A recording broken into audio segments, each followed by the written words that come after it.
جا کر اپنی منزل مقصود تک آسانی سے پہنچا جا سکتا ہے۔ اگر لائٹ نہ ہوگی تو ظاہر سی بات ہے ڈائریکشن آپ کے پاس ہے، لائٹ آپ کے پاس نہیں ہے تو نہ جانے کس گاڑی میں جا کر کے ٹھک جائے گی، پتہ نہیں کہاں جا کر کے پڑی ہوگی، نیچے بہت بڑا گڑھا آ گیا تو گڑھے میں گھس گئی گاڑی تو منزل تک پہنچ نہیں سکتے، جب منزل میں پہنچ نہیں پائے گا تو میرے غیور مسلمانوں اور وہ سوچے گا کہ میں اب کیا کروں، تو اسے اپنی گاڑی کی ہیڈ لائٹ کا بھی انتظام کرنا ہوگا۔ اگر لائٹ صحیح ہے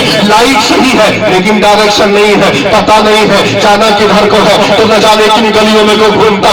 پتہ چلا وہی چکر کاٹتا ہوا پھر وہیں پر کھڑا ہو گیا ہے۔ اس لیے ڈائریکشن بھی ضروری ہے دنیا کے مراد آباد تک جانے کے لیے، عالم اسباب میں جانے کے لیے، اس دنیا میں جانے کے لیے، اپنے عوارض کو پورا کرنے کے لیے، اپنی ضروری چیزوں کو پورا کرنے کے لیے ان چیزوں کی ضرورت ہے۔ تو جب بھلا سوچو تو صحیح، جہاں پر جا کر واپس نہیں آنا، وہ منزل جہاں واپس نہیں آیا جا سکتا وہ آخرت کی منزل ہے۔ اس لیے کہ اب دوبارہ جنم نہیں لیا جائے گا، دوبارہ پیدا نہیں کیا جائے گا، اسی عالم اسباب سے، اسی دنیا سے، اسی ظاہری دنیا سے آخرت کی کھیتی کو کاٹنے کا انتظام کیا جائے گا۔ اس لیے دنیا یزرع الآخرہ، اللہ نے دنیا کو آخرت کی کھیتی قرار دیا ہے۔ اس لیے ڈائریکشن بھی یہی سے لینا ہوگا، اخروی زندگی کے لیے ہمیں ہیڈ لائٹ بھی یہی سے لینا ہوگا۔ پیغمبر اعظم کی بارگاہ میں جاتے ہیں، یا رسول اللہ آپ کی بارگاہ میں ہم بندے حاضر ہیں، اللہ کے بندے حاضر ہیں، اے نبی آپ کے امتی حاضر ہیں،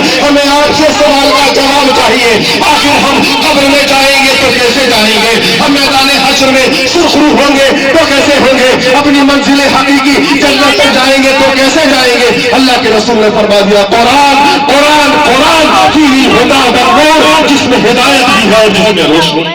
سبحان اللہ سبحان اللہ، نعرہ تکبیر، عظمت قرآن، سبحان اللہ۔ فیہ الہدی والنور، اس میں ہدایت بھی ہے، ہدایت کا معنی ڈائریکشن